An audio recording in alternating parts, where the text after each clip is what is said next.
Russia's lower house of parliament has voted to raise the maximum conscription age from 27 to 30 years old. From January the 1st, men will be required to carry out a full year of military service. The new law will also ban men from leaving Russian territory from the day they are officially summoned for duty. Yulia Shapovalova joins us now from Moscow. Yulia, tell us a bit more about this conscription effort, how it's going to work, and why it's been expanded.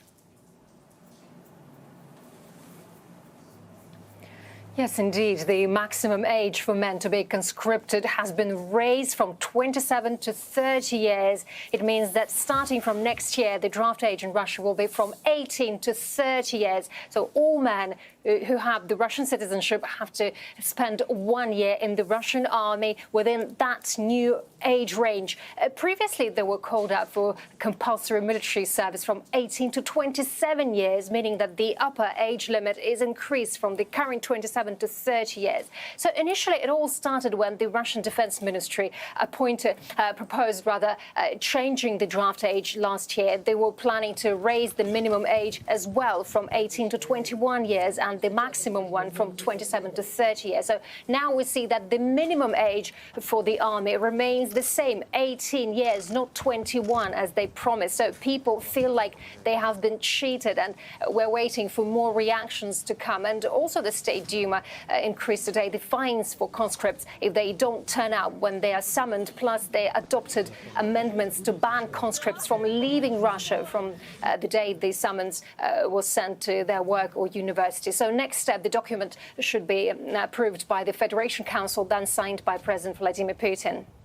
Yulia, what does this tell us about Russia's war effort, that they're expanding conscription at this stage?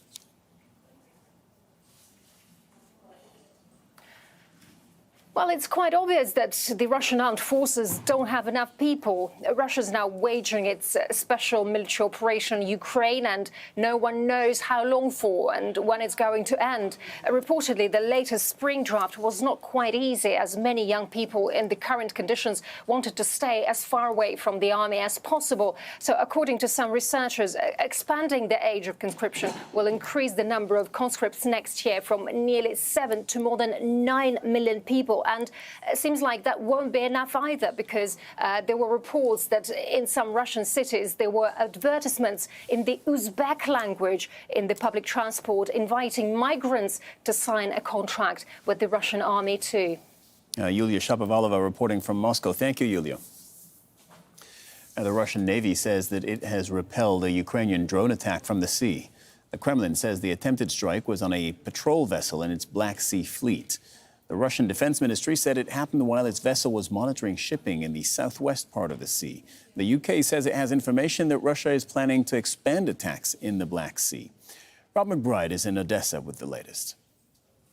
A week of intensive nighttime attacks on the port city of Odessa, and increasing concerns here in the city that culturally important heritage sites such as this one are now falling victim to this war. This is a cathedral right in the heart of the city that is protected by UNESCO. This was damaged on Sunday. UNESCO has condemned this damage. Also, condemnation coming from President Volodymyr Zelensky of Ukraine, who's also been very critical of targeting of Odessa's grain exporting infrastructure, its ability to export food, which has come under increasing attack. There's also been concern about a more recent attack on grain handling facilities down near the Danube River and the border with Romania, which is particularly concerning given the fact that Romania is a member of NATO.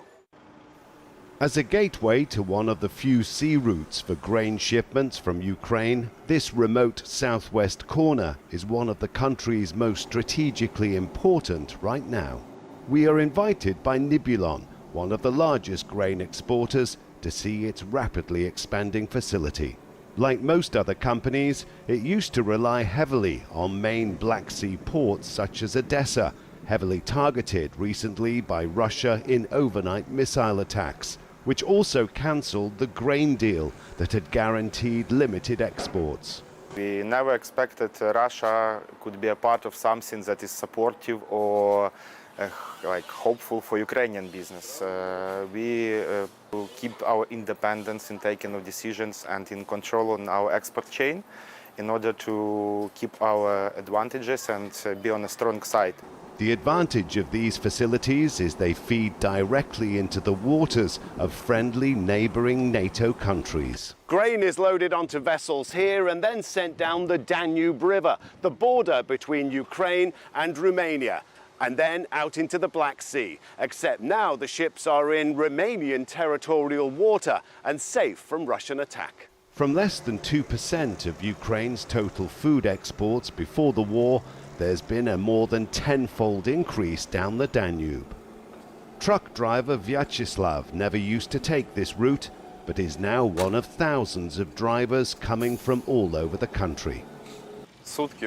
I arrived last night and have been waiting for 24 hours, so I can drop off my grain now.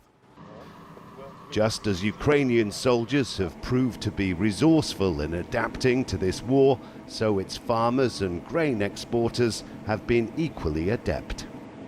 I'm really proud and impressed of how Ukrainian farmers, traders, logistic companies and agri-industry in general reacted to new challenges. The Russians too know the strategic importance of the Danube. The night before our visit, a drone strike destroyed port facilities here.